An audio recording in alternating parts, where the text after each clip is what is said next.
Coming to you live from the palatial studios of PBJ Productions. Welcome to Patrick and BJ Talk Real Estate, where we talk about life, the universe, and everything as it relates to real estate. Hey everybody, it's BJ. And Patrick. And we're back talking all things real estate.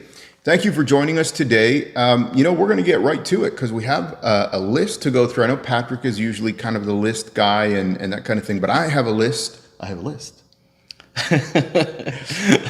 I'm proud of you. That's awesome. There you go. I have a list. Yeah. I have a list of questions, and we're going to talk about questions from the seller side, questions from the buyer's side.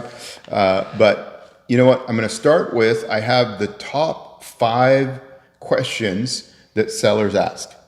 Awesome. I'm excited because this is over and over again, right? People will start getting into conversations before the listing appointment. Yeah. But I'm guessing these are the top 5 ones that are asked the most often. Yeah, that is the case. So awesome. Okay. All right. You ready? I'm ready. Okay. Sort of.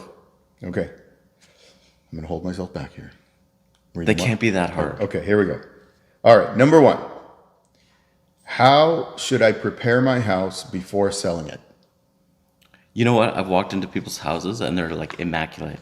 Or it's been like a bomb full of like toys or hoarding, or, maybe it's just they didn't get to clean in the last little while, right? Yeah. So there's all sorts of levels of like how people sort of keep their house. Yeah. So I think it really depends on the household. Okay. Right? Yeah. It might need landscaping, might need repairs. Like, I'm just thinking about the exterior first, right? Sure. That's the first impression. That's probably where I would start right away before getting into the inside. Yeah. But there's some common, the easy ones on the inside is like, make sure it's clean. If it needs painting, that's probably an easy one. Yeah. The easiest, most cost-efficient one to freshen up the whole house if it needs it. Yeah. And then declutter. Right. Approach it like you're moving. Like you got your house, you're going to have your house for sale. Yeah. Start packing stuff. Yeah. You got too much stuff, declutter as much as you can. Yeah. And I think something to go with that is, we talk about this all the time also, is as much as possible depersonalize. Depersonalize. So that when the person comes in, they can picture themselves living in this space. So if you have a wall of, I remember looking at one property one time when we went into the house and one whole wall was basically all family pictures, like from top to bottom. It was really cool, but that's a good example of where it's just completely 100% for that family. I'll explain it, why you should depersonalize. It's distracting. Sure.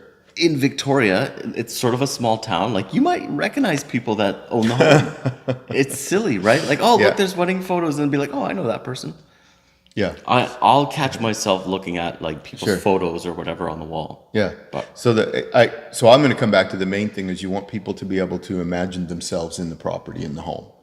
Yeah. So I interrupted. I jumped in with no, but that's a really good point. Depersonalize. Yeah. So you went. I would approach everything with it's not staging, but like every surface area that you have, clear it off. You can leave one major item, one minor item. Here's my example. So if it's like an end table, it could have a lamp. It used to be like, landline phones. It'd be like a lamp and a phone, or a lamp and a remote, something like that, right? Yeah. So kitchen table or kitchen countertops, you have one appliance and one other thing on there, right? But like minimize it as much as possible. Yeah, that's a good rule of thumb for sure. Your closets, take half of it out of there, right? Box it. You're packing anyways, right? Yeah. So if it's the summer season, fall season, winter season, take the season that's not applicable anymore. Right. Take it out of there. Yeah. Garage. Don't fill everything up in the garage. I was going to say, what do you think of the garage? Storage is better, obviously, but... Welcome to Victoria, where people park their cars outside, typically, and they use the garage as like storage. Yeah. Like if they have kayaks and bikes and, it's kind of a outdoorsy, athletic environment here, right? Yeah. So people have all this extra gear. Yeah. Okay. Yeah. Okay. So that's... To get storage. Okay. So how should I prepare my house before selling. So you said, we said there's some, Depersonalize, depersonalize, declutter, declutter, outside, curb outside. appeals, so whatever, Cut the cutting, grass, trim maintenance. the hedges, do whatever, if there's anything obvious that needs to be done. In terms of, speaking of things obviously that need to be done, if it needs to be painted inside, it's easy to put on a coat of paint. Without getting into a full reno Yeah, or something like that. yeah. But if you can do a fresh coat of paint And if it's, and, if it and need- whatever repairs. right. And I think you said, like you said, if it needs it and it's feasible to do, obviously. And the one thing, and I think you mentioned this too, is clean. So Clean, make sure it's extra all clean. extra clean. The one thing I would add to that also is if you have any creaky doors, WD-40, if, because these are easy things to do, but they register with the buyer when they come in and, right? Yeah, Right. yeah. And the other thing would be just a real simple one too is make sure all the lights work. Oh, yeah. Even if like you've got like the big foyer, like you've got a big entrance and it's like a chandelier way up high somewhere and you never get to it. Yeah. It's time to change those bulbs. Make sure they're all working. the lights work. And What's the trick? Oh, go ahead. well, I was just going to say, and if you're going to put new bulbs in, put in good, like, you don't have to get a 10 or anything, but a decent bulb Put the brightest bulbs you can put in there. that you can, That's safely allowed. yeah, that you don't have to put glasses on or, put on sunscreen when you come in. Right, but the point is like brightening up the space Yeah. where indoor spaces Right. typically, if they don't have awesome huge windows like Right. here, Right. yeah, it could be a little bit dark, right? You want it to be bright. Right. Yeah, awesome. What else do we got? Okay. And I'll throw in a couple of extras here. These are completely as an aside, but I had a client do this and it was pretty amazing. Is one client would come before every showing, they would bake a cake. Oh, So yeah, when I did an open house, she came and they didn't live there anymore. So when I did an open house, she came that morning and baked apple pie Oh, wow. Yeah.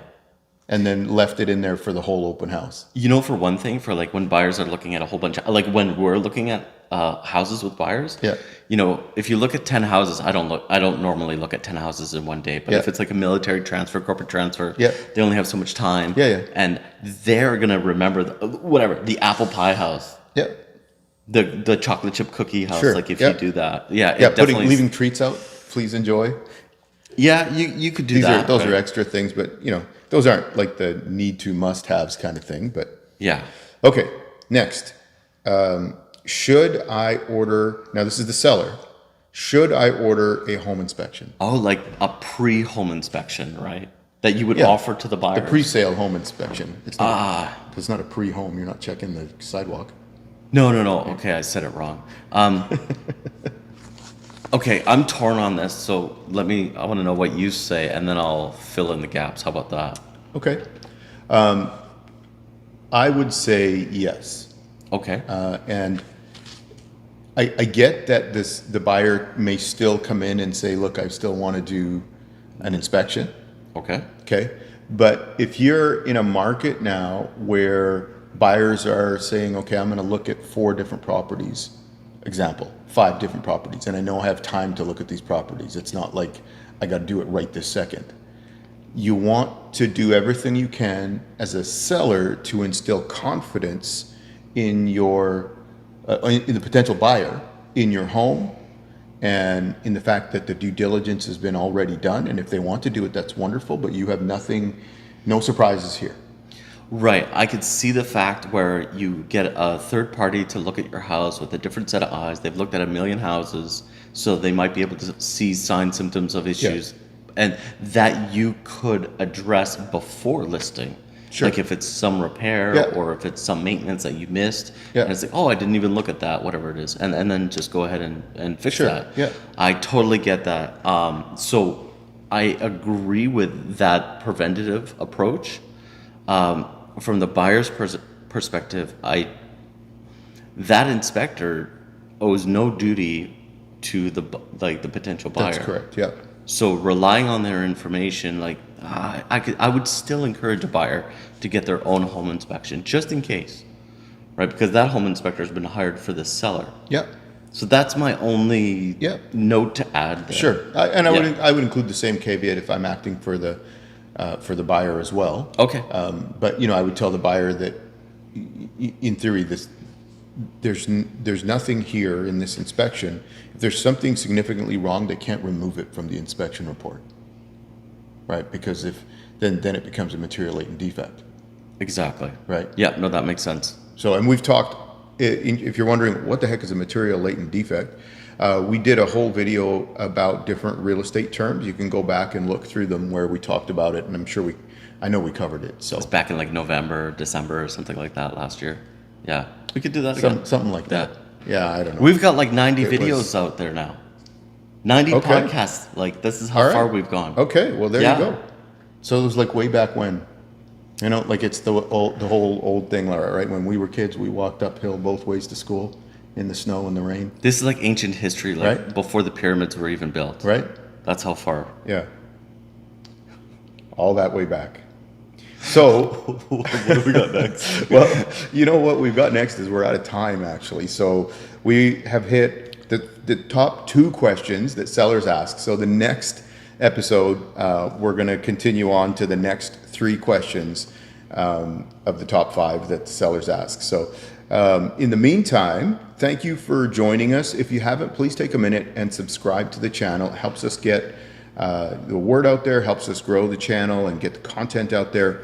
And I think we've mentioned a few times now, we do have a book coming out. It's, if you want to know when it's coming out, it's going to obviously be a real estate book. But if you want to know and be informed about everything, you just need to register for the newsletter. Is that right? That's right. There's a link in the description below, and then just fill that out. And as news updates come up, we'll update you Right. when it's available or when it's going to be available.